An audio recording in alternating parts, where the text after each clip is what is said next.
Hello, I'm Mike Moran, and welcome to the affiliated virtual webinar session, Mitigating Your Risk, Improving Your IT Fitness in Today's Challenging Business Environment. For the next 45 or 50 minutes or so, we're going to talk a little bit about a variety of things, and we're going to help share some information, discuss some topics, and we're going to hopefully help you provide some information to share some information and insights that we've gained over the last 60 to 90 days from our efforts with our clients and participations in industry groups that we work with to understand how we can help you navigate through some of these challenges that everyone is facing in this up and down world that we're dealing with today. So with that, we'll jump in and we'll get started.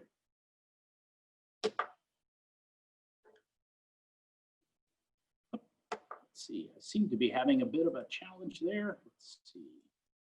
There we go. Our agenda today, we're going to talk a little bit about employee engagement.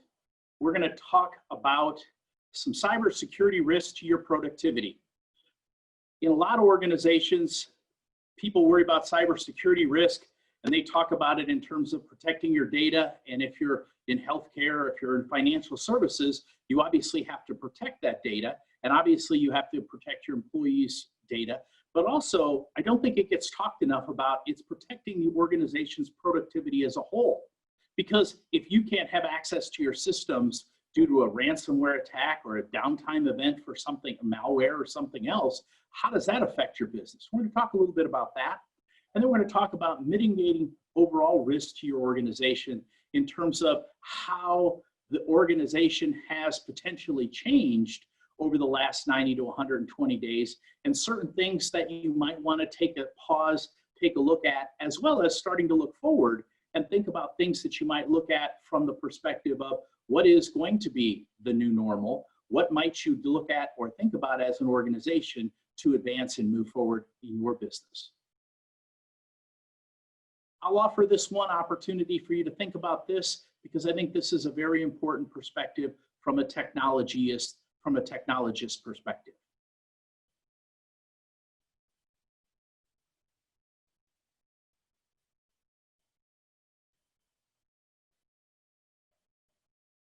And when I do my presentations, I like to use this slide, and I always ask if anybody disagrees with me. And occasionally, when we used to do a lot of CRM work, occasionally I get the sales guys to come back and sometimes disagree with me.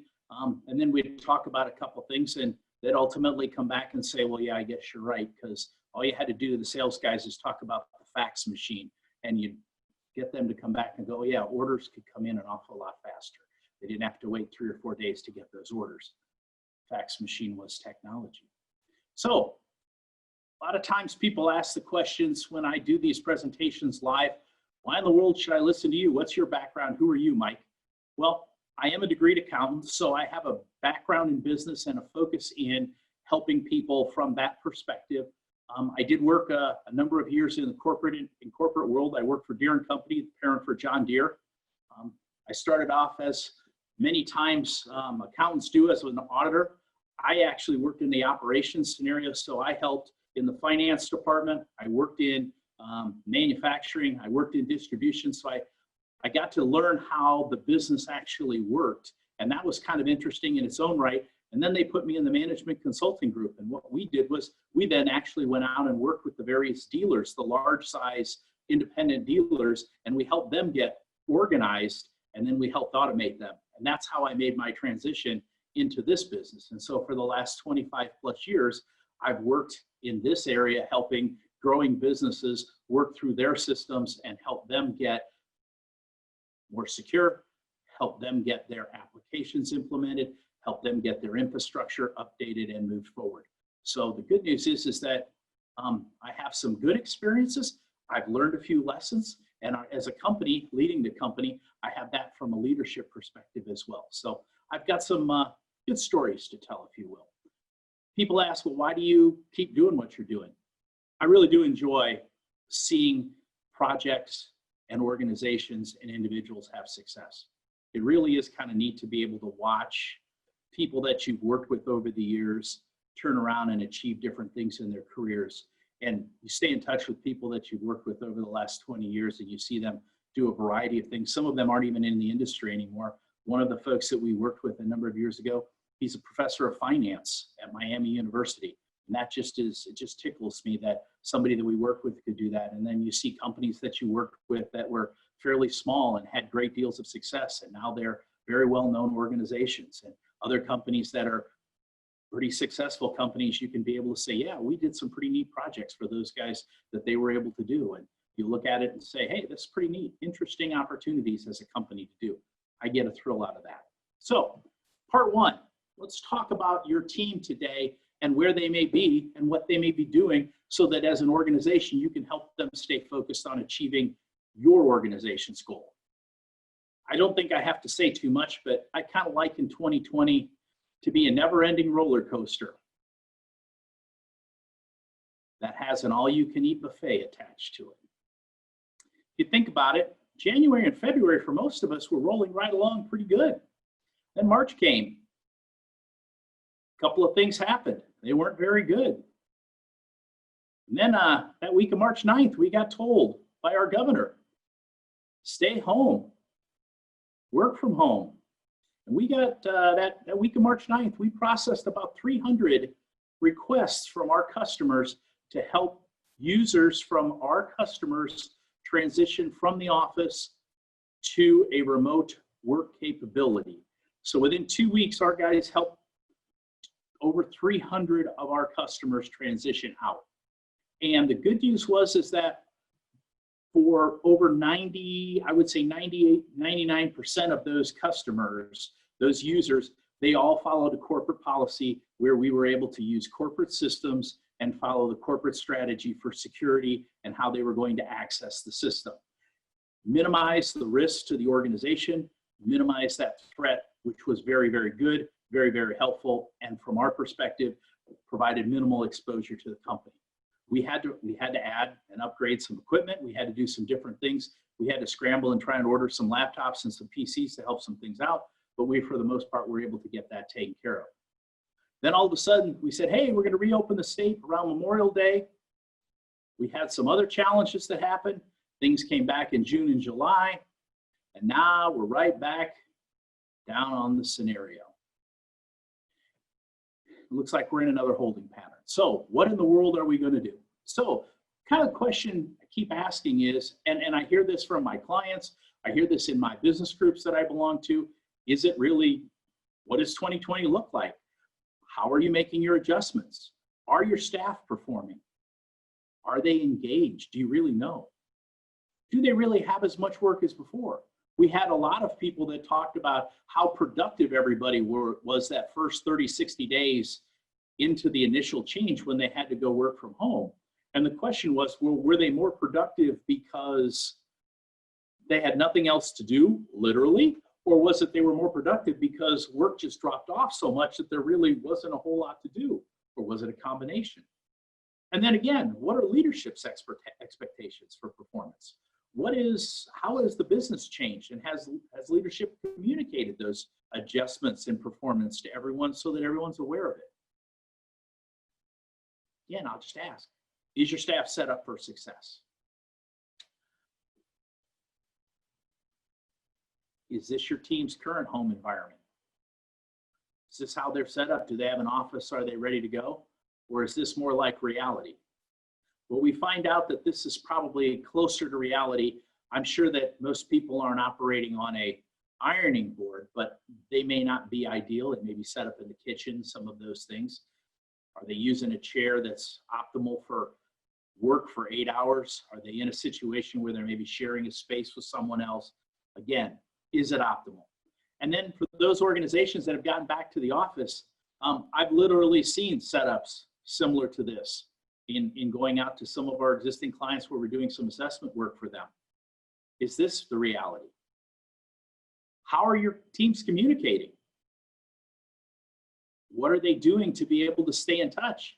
Some people are in the office, some people are out of the office. How are they staying in touch? So I'll jump into the communication tools.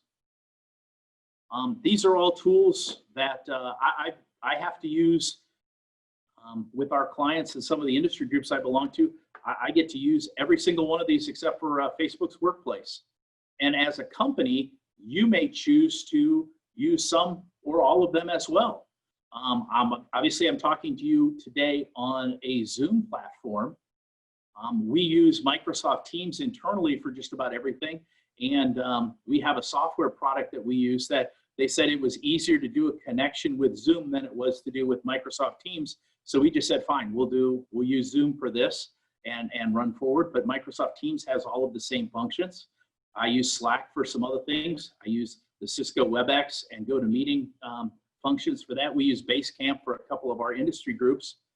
So again, what are your teams using, if anything, for collaboration tools? How are they using this time to be able to work together? And are they doing a situation where you're providing the tools that they potentially could use to make up for the fact that they're not having an opportunity to work together as face-to-face as possible?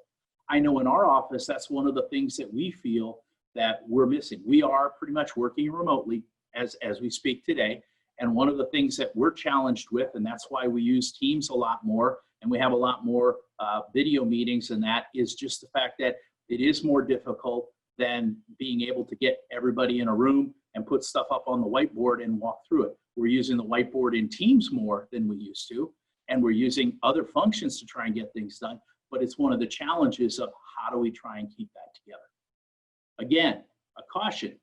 Everybody's talked about this, but the reality is you have to deal with flexibility and distractions. I was fortunate that I got to be able to spend, when everybody left, I kept coming to the office because it was easier, and it was kind of like a club because our supervisor of the support team came in and he worked from the office and I worked from the office. So it was kind of just like the two of us, and we had enough more than socially distanced to be able to do what we were doing. But it was just one of those things, and I can't tell you how many times when I was on video meetings with FUD, we'd get interrupted from either children or pets, or the doorbell would ring, or heck, even here at the office, FedEx and UPS would be delivering something, and you'd have to step away to go help answer the door. So you have to deal with some of those things, and it's just part of life. I even bought a device that is noise canceling, so that when I'm doing something like this, it'll take away from the idea of the dog barking and some of those things. Again, we'll talk about that in a moment as what are some of the tools you might look to do or consider for certain employees or key management team, or maybe all of your team, to help them be more productive in terms of what they're doing. Again, set up for success. I'm going to offer 6 suggestions that I think we found are very helpful and successful for you to help keep your team engaged and productive and focused on your goals. First, daily huddles. Second is visible dashboards, so they can see what they're doing. One-to-one meetings. Many organizations have those, but if you've got people that are working outside the office, how are you doing that? Well, you've got to keep that up. Social media from the business perspective and your website to actually help keep communicating with staff. I'll tell you a story about that. Build a forecast and a plan and keep the team in place. Many companies did a great job over the years of doing that, but how have you changed your plans in terms of that, and what have you done to inform your team? And then put together some compliance documentation so that, again, between you as a manager or your management team and the people that report to them, what are those expectations? And make sure that everyone can accomplish those. Because again, based on people's responsibilities, based on people's personal lives and what's going on in those lives, you may have to be a little more flexible in terms of accomplishing things because they're not in the office full time, because they've got other things to deal with. And you may just want to say, hey, look, instead of I'm expecting you to be on the desk from 9 to 5, I may have to loosen that up. And it may be, hey, I need to make sure that these things get accomplished in the course of a day or in the course of a week, and be a little more flexible. But if you've got them defined, you can get those done. So I'll talk a little bit about each one and make comment and see where that goes. So we use Teams again for our daily huddles, and we make sure that everybody's on video. There's a number of reasons for that. It gives us an opportunity to see everybody and see how they're doing. And there is a scenario with that. I think one of the things that we're starting to see, and you hear it, and you start to read it, people are concerned about how the isolation is starting to affect people, and they're not having that ability to have the camaraderie. I mean, I even hear that from our teams. The IT folks like to work individually. They like to have that, hey, I want to be separated. I don't want to be bothered. But I'm even hearing from some of those folks that are the most individualistic of all have said, you know what, I kind of miss having that opportunity to be in the office and have some interaction with people. So that video gives us an opportunity to see that. And I know in my case, I've had the ability to ask a couple of our staff a couple times how they're feeling, and you get an honest answer then after the fact with maybe things aren't going so well, and you can address that. We kind of switch up the order of who goes first and what goes on in the agenda. And it's usually kind of a quick huddle, 2 to 3 minutes a person, what's going on in their day, what's the highlight, what's the low light, what they've achieved. We try and have some fun. With teams, you can do different backgrounds. You can move things around a little bit, and we kind of look to have some fun. It just gives everybody an opportunity to have some interaction and work together in terms of what goes on. It also ensures that there is a connection, and I think that's important, if nothing else, that they know that their team's there and they get to work together with that. Some people even make a little competition in terms of what goes on, but this is something that I think is working. And the nice thing about it is, you know, teams used to have a smaller number. It's growing, it's growing. I mean, the bottom line is if you got Office 365, you have access to Teams. Most organizations have it today. I would strongly suggest you utilize something like this for that. All you really need is you need a camera to be able to give everybody access to video. Second area is visible dashboards. If your organization has set up goals and plans, or you're expecting your people to do certain things, accomplish it, it's pretty easy to put up a visual dashboard to show them what they're doing, how they're doing, to track their performance so that they can see, hey, this is where we are as an organization, this is where we are as a team. A lot of organizations kept using whiteboards, or they sent out, you know, reports to get that done. Translating some of those things to visual dashboards so people can see those, it just, again, it helps provide that capability to see how we're doing, what we're doing, and it drives what goes on. As you can see, you know, in our business, we have this done for our delivery team. We also have some dashboards for our business development team to see where they're going in terms of their performance as well. One-to-one meetings, I think these are very important to continue to have. Again, using that video, be able to see, understand how they're doing, make it more than a little business, but again, focus on how we're doing, ensure that connection. The conversations, I said again, you know, you can kind of tell if someone's having a down day or if something's bothering them, it gives you an opportunity to ask. And, you know, that conversation of how are you? Well, yeah, you know, that's the quickie. No, really, how are you doing? You might actually find out some things that, you know, people need some help, and you're in a position to help them out. There are people that are isolated and challenged. We've got people in our office that can't wait to come back to the office. We're in the process of getting some renovations done here, and it's taken a little longer than we expected. And we've got people that are like, please, please, can we come back? Can we come back? Sure. We'll be ready to have that happen in the next 10 days. So it's kind of one of those things in terms of that. There are people that are concerned, hey, if this continues, what's going to happen with my job? It gives you an opportunity to kind of address those things as a leader. And it's one of those things where you have that connection with your staff. Maybe they're less utilized, and this is an opportunity for you to understand that and be in a position to help them have additional things to do and different things to focus on. Also gives you an opportunity to say, hey, they maybe have found some things that might be of interest or opportunities for the business to drive some other things forward. We've actually found some things from our technical team and our business development team that we're actually working on implementing here, that having worked remotely through the one-to-ones, we've uncovered that we're using here as a business that we think are going to make us and our operations better. Also gives you a chance to work on your agreements and commitments of what you're going to do for the period, the next week, the next day. Social media, this is something that as leadership, we've put out a number of updates. This is an example from back in April, but as you notice down in the corner, you can see me talking, but it's kind of an update to talk about what we're doing, how we're moving things forward. Just an opportunity for leadership to share with everybody what's going on. They're usually 2, 3, 4 minutes at the most.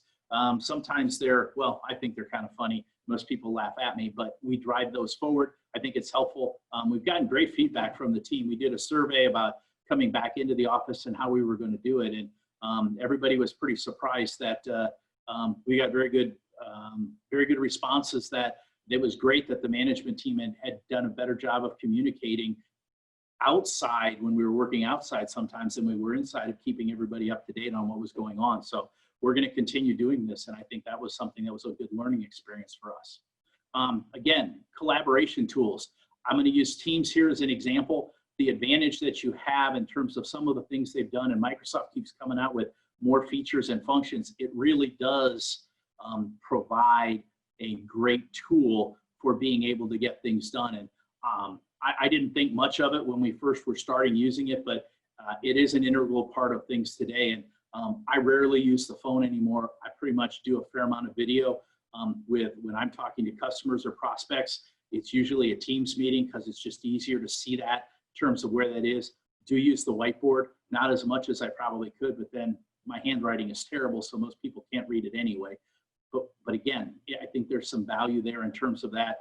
And then we're exploring the ability to add the Power BI functions and some of our dashboards to our team meetings, so you can see that as you open it up and take a look at it. But again, there's just such a broad spectrum of things that you can do with these collaboration tools as a group on your projects and different things, that it just helps people that are not in the same location be able to get things done. And even those that are in the same location, but again, have to practice that social distancing, it gives you the ability to be more present and be able to work together to get things done.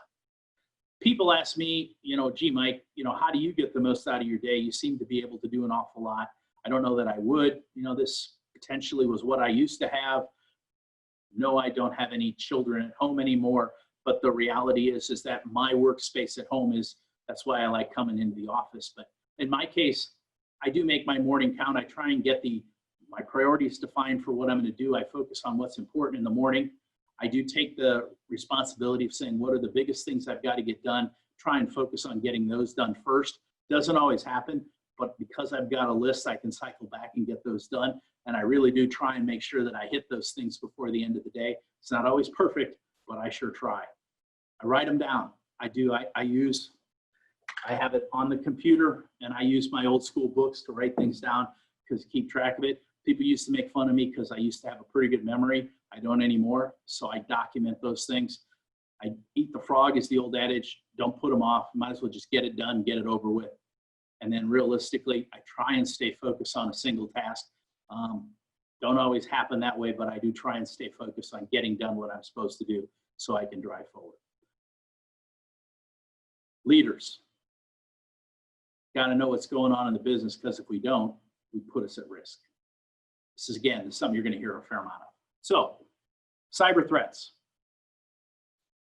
Go through a lot of the reports that come out by a variety of different organizations. This is 3 of those that I utilize, and I belong to a variety of different industry groups for security and compliance. And we look at a lot of this, and we do a lot of studying to try and understand where things have been and where they're going. And I think the key is that we're seeing incidents continue to increase. Ransomware ask now is significantly more, and it's done for a couple of reasons. Number one, that they realize they can ask, and that more people have cyber insurance, so they're starting to do that. And I'll just give you this lead in that a lot of the folks that are providing the cyber or the ransomware are actually taking the files that they're stealing and the information that they're stealing. And once they put on the ransomware and they're telling you you've got to pay, even if you've got a great backup and you can get that restored, that's great. You can take care of your productivity. But if you're a financial services company or if you're a healthcare provider, they're now still having those files. And if you don't pay the ransomware, they're going to then sell those or put those out on the dark web for sale. And they will have your company's name attached to them, so that realistically, you have to then declare that you've had a data breach and go through that process. So you can't then avoid it by just saying, hey, look, I had a great backup. I was able to recover. I don't have to tell anybody. So you still are going to have to go through that whole data breach process, which exposes you to other issues and liabilities. So they're asking for more money, and more people are paying to get what they're looking for. Key industries, and these are pretty much common across the board: healthcare, financial services, manufacturing, and manufacturing mostly is getting hit with ransomware. Legal's getting hit a fair amount as well. 70% of these are financially motivated. They're doing this to make money because they can. And 75% plus of them are done either by organized crime or by state-sponsored people. Again, they can make money, they're going to continue to do it. 33% come from phishing-related activities. We're going to talk about that in a little while, and this is something that I find very concerning, but very interesting. Inadvertent disclosure is significantly increasing because of the additional use of cloud-based applications and the improper security around those applications. So we're going to talk a little bit about that here going forward. So those are some key things to think about. We'll talk about this as we roll in. So again, Corona came out. In 2 weeks, the end of February, early March, 1,200 URLs were registered having to do with coronavirus. Big push for people who were searching for information. Many of those were pointed to those that provided malware, ransomware, and malicious content in terms of where that was. These guys are smart, and they're gals too. They're smart, they're looking for what they're doing. Ransomware, malware, just compromised credentials, all of these things are part of where that is. Why is it happening? Well, if you think about it, what happened in March and April? Many of us were sent home. Many of us didn't have anything else to do.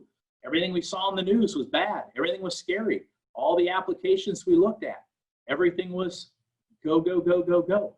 Spend more and more time on the internet. All of these applications, all of these activities gave us opportunities to have challenges, get our credentials compromised, access ransomware, get more and more frightened about what's going on. Current threats. This, if you notice, this email is from April 2013.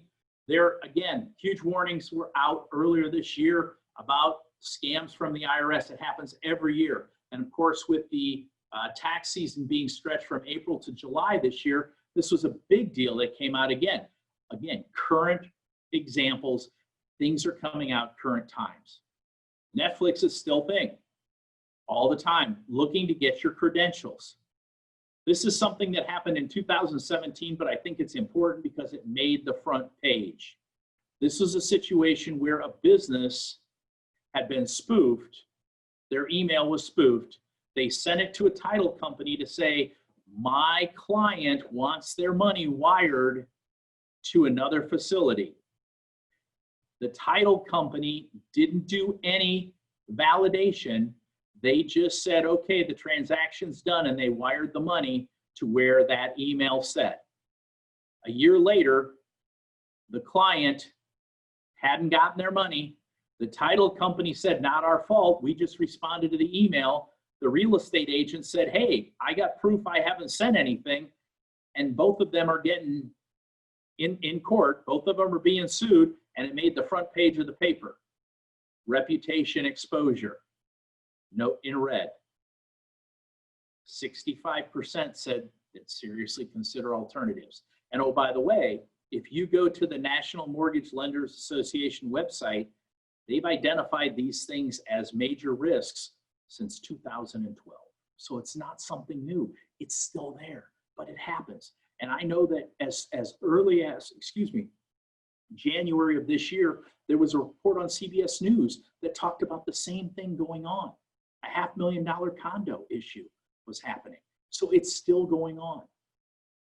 So why is some of this stuff such a big issue? Well, if you think about it, most of us have at least 13 different social accounts that we use for our online presence.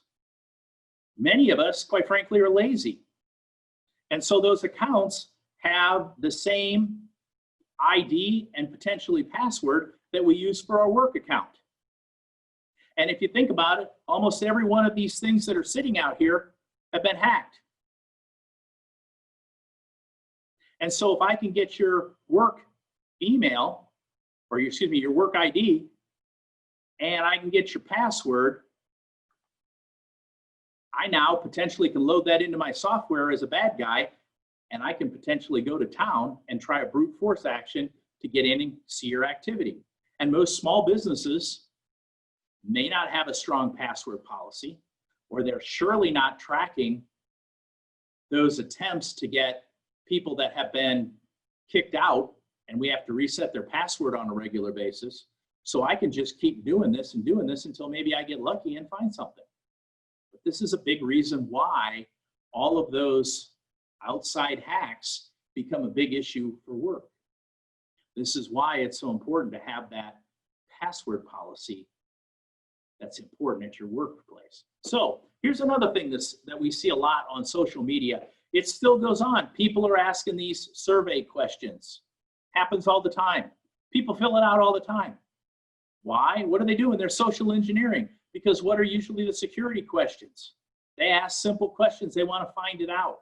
Those are the things that are their passwords. Another thing that's important. 1/3 of the incidents come from lost, stolen, non-maintained, or improperly patched devices.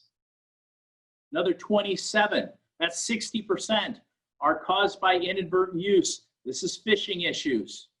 12% caused by malicious insiders, people looking to advance their careers or have a problem with the business. That's more than 70% of cybersecurity issues. This is from Forrester Research. 70% are caused by things that are arguably preventable.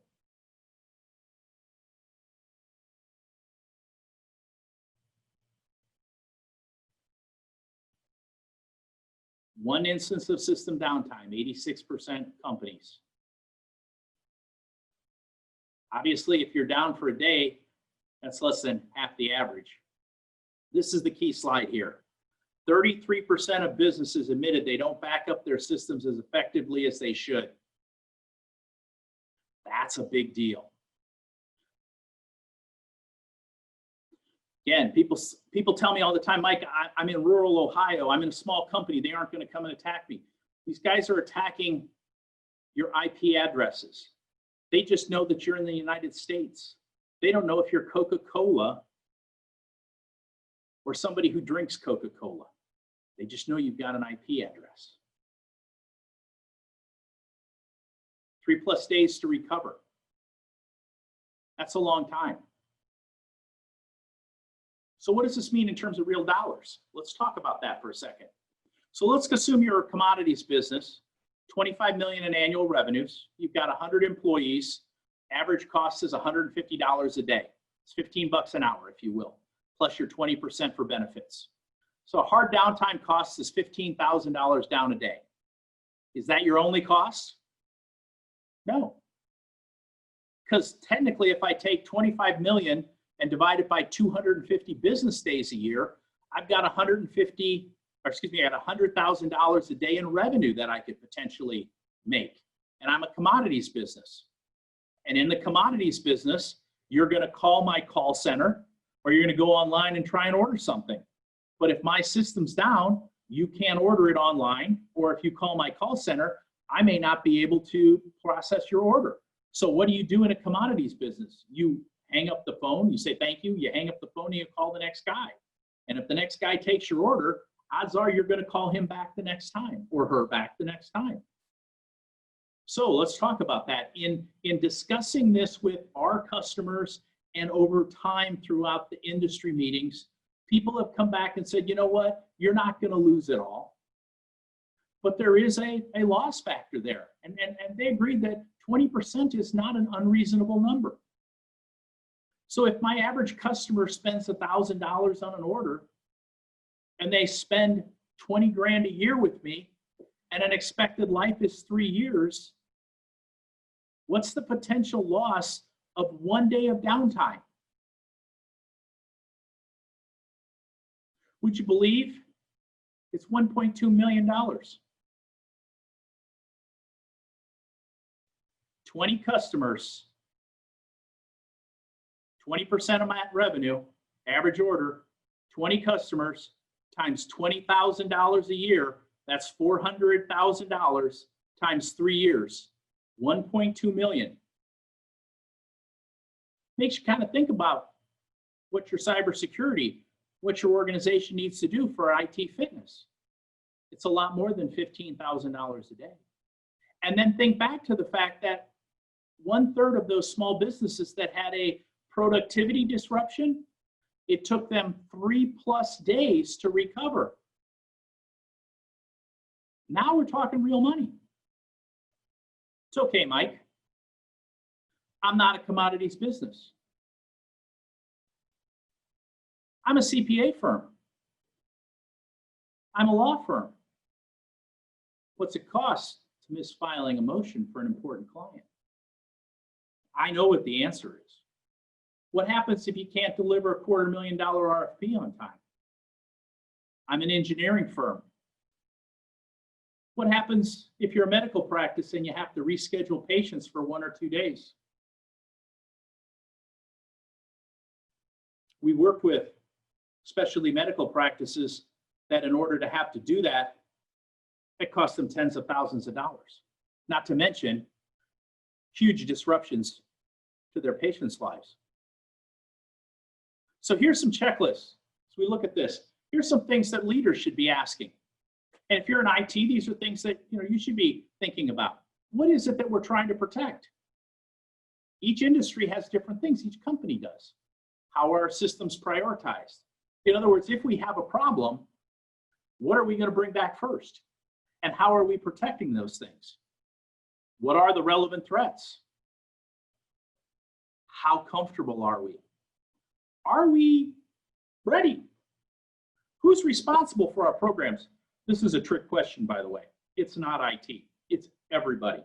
Everybody's got a role. Do we have an incident response plan? Is it updated? When was the last time we reviewed our systems? When was the last time we updated them? When was the last time we did a risk assessment? Can we do this ourselves?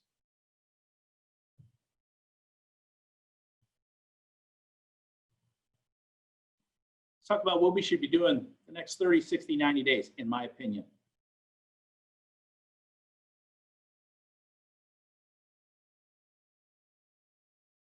How productive can your teams really be long-term in this environment?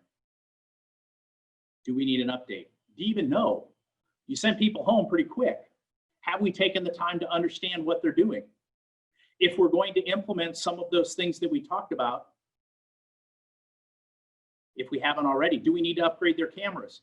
What's your sales force look like doing? What are they presenting? Are they getting in front of are they using their laptops with the embedded camera? And are they doing this for their scenarios? Or are they looking at a professional presentation? Is leadership in the same scenario? Do they have a professional setup so that they look professional and they can have a professional presentation? It costs $70 for a good camera. Do the people have the right monitor setup? Do they need a stand-up desk? Do they need something else to be comfortable? Do you need to invest a couple $100 potentially in a proper table for them? Do we know what their speed test is from an internet? And maybe the company says, hey, we're not going to pay that. Maybe we're not. I don't know. But again, if you know, that's it. Do they have other family members using their workstations? Do they need a decent chair? Maybe you do a survey to find that out. What about your collaboration tools? We have the ability to provide training if people want to use Microsoft Teams. How can you get better utilization out of that scenario? We can provide that training. It's pretty inexpensive. It's a great opportunity. How can you use some of these other products? I mean, here, my feeling with this is that, hey, look, if I'm already buying Office 365 and paying for it, and I'm paying for some of these other things, I probably should be looking at whether or not we really need them.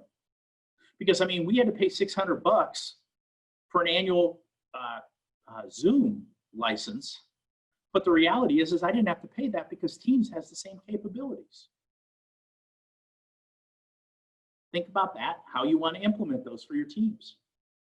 What about your IT operations? How has your fitness been affected?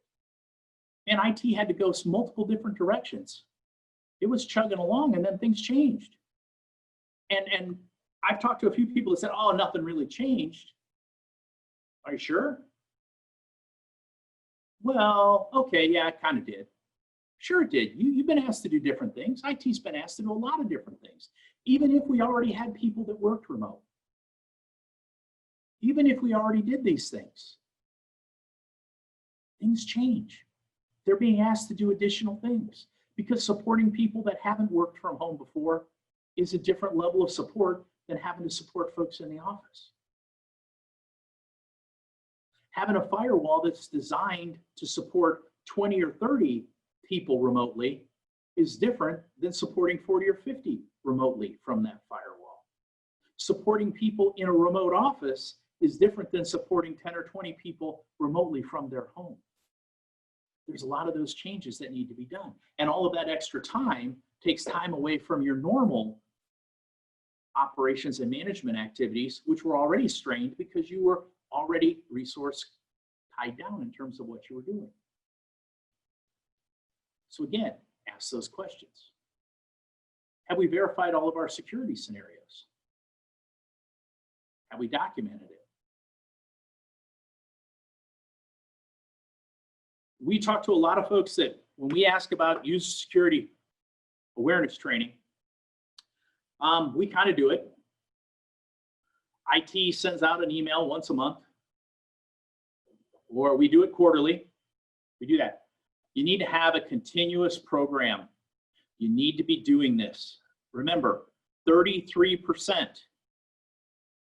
of incidents came as a result of phishing activities. And the phishing is only going to get better because these guys are getting smarter because it's successful. And yes, Microsoft and a lot of vendors are providing better and better solution, but they're still getting through. So the better way to do this is to train the people that are going to get phished. And part of the value is being able to track this as part of a program that includes education and quote unquote testing, and then tracking it and reporting it so that you can help people understand. And we've been able to show we do about 2,000 people right now we're doing as part of our programs. And we can actually show that over 6 months, we can drop you from high teens to low 20s in terms of clickers to down below 5%. An average is probably in the 3% range that have risky clickers.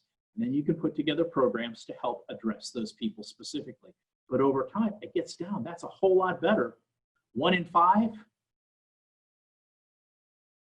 to 3%. That sure improves your odds. Very important. And IT isn't necessarily responsible. We get the various leadership departments involved with the program so that everybody is aware and everybody participates.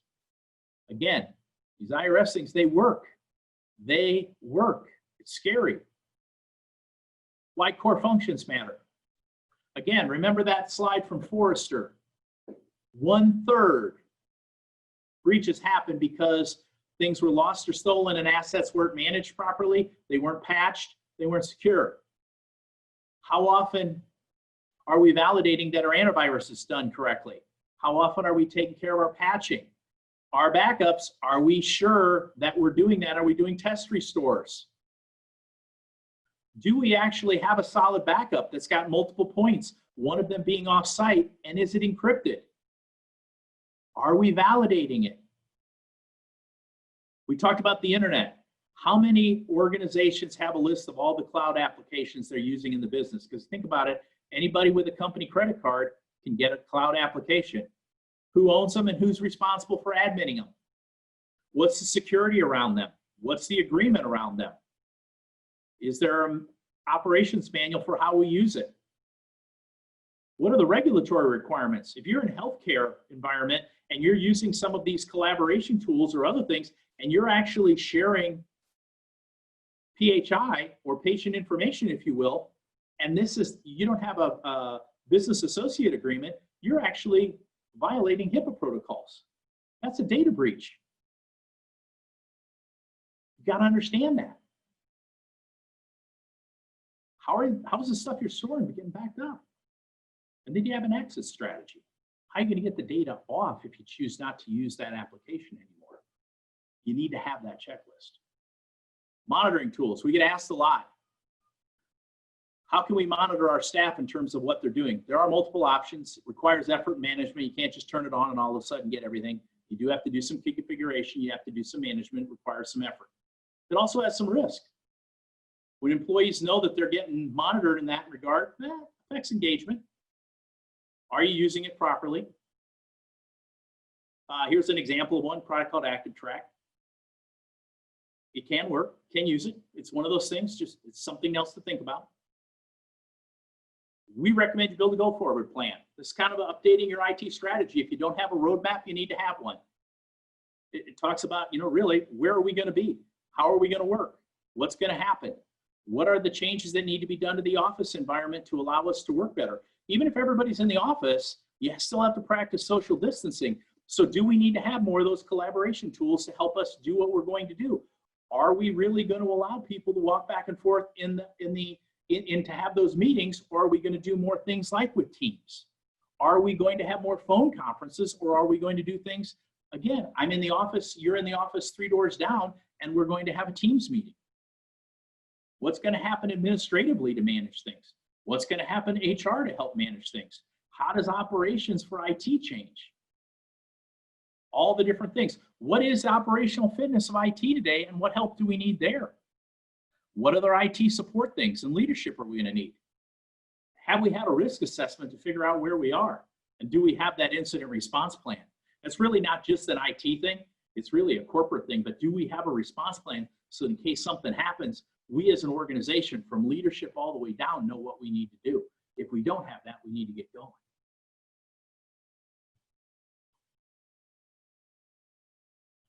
As leaders, we have to be asking to see this stuff. We can't just assume that it's getting done. We have to ask for validation. And especially in a lot of the IT stuff, we have to ask for that monthly IT meeting to see validation. So in the last 44 minutes, we've talked about keeping your team engaged. We've shared information on cyber threats.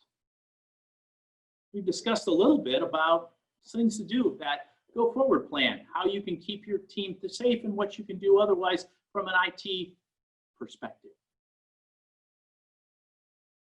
What might I do now? I think you need to review it. So slide 17 was that, how's your staff environment and their engagement? Slide 41, your current cyber status. Your operational fitness was slide 48. Build out your go forward plan, slide 56. And by the way, be happy to share copies of slides for everybody that participates today. Get a security risk assessment to validate your current exposure. If you're not getting one every year, I think you're doing yourself a disservice. And you need to have one, and it needs to be broad in terms of what it is, because there are some folks that just focus on penetration tests. And I think that those penetration tests have a service and a value, but you need to be looking at more, because again, many of these situations happen because IT is stretched. The resources are limited in what they can do, and some of these things happen just due to natural causes. I have someone who leaves the organization, and HR may forget to send me the termination papers, or maybe they sent me the termination papers, and you know what? I had to go take care of 6 of the things that day, and it just slipped through the cracks. And so now that person has been gone for 60 days, and they still have access to the system. A proper risk assessment will identify that. I may have some devices that aren't current with their patching or their antivirus. A proper risk assessment will identify that. In a rush, I may have set up a couple of workstations whose password policy isn't set up properly. A proper risk assessment will identify that. It's there to help you as an organization identify and validate what your exposures are and provide you with a management plan to get that fixed. Those, in my opinion, are the 3 things that I would be looking at. With all of the changes that have gone on, with all of the things that are going forward, those are the things that I would be looking at to try and move things forward. So how can we help you as a company? If you reach out, we'll be happy to provide you with a complimentary operations fitness review. It takes about an hour. We sit down, we go through a whole bunch of sections with you, we talk to you about your system, and we come back and we can provide you with a report with a score about where your systems are, which provides you with a goal on how some areas to focus on, and it helps you with that. We have a lot of our accounts do this with us in two manners. They do it either before as a part of a risk assessment, before to help define exactly where they want us to focus on a risk assessment, and others do it as a part of a risk assessment to help them focus on how they can help drive some things with IT in terms of management and operations. And we've seen this in a couple of different ways. They've used it to be able to help get management and IT closer together. And in other cases, they've used it to be able to say, we see we've got holes here. We need you to help us go in and spend additional time focused in this area for us because we think this is a risk. It also helps with building out their longer term IT strategic plan. Something that's a really good value. It's when we do this as part of a risk assessment, it costs $600 part to that cost. On our website, or you can reach out to Jason and we can actually get it to you. An incident response plan framework. We've taken the time to put together kind of an ebook, a large white paper, if you will, that actually walks you through what you need to do to put together an incident response plan. And a big part that a lot of people forget is the actual communication plan. Because again, depending on the organization you're in, it's important to have one. I'll go back to that commodities company that we used in the dollar example. People say, well, Mike, I don't have any data that I really care about if I'm down. Well, wait a minute. What do you want your call center staff who are taking orders to say when somebody calls in to try and get an order? If you're down, do you want them to say, oh yeah, we got hit with ransomware today, can't take your order? No, you want to have communication plans so they understand what to say. Again, that's that. The third thing is that if you have specific things in your organization that you'd like to talk about, we're happy to do that and have a conversation. If it's just, hey, we have a question about this or a question about that, and you want to do that, happy to do that. Again, simple, just call the number, ask for Jason, he'll coordinate getting a meeting with me, or if we need to talk to somebody else, we'll be happy to put one of our team members together. Hopefully this has been helpful. Hopefully this has been a benefit to you. I appreciate you taking your time with us this afternoon, and look forward to having success, and hopefully that everyone stays healthy and stays safe, and we have a great rest of the summer. Thank you very much, and enjoy the balance of your day.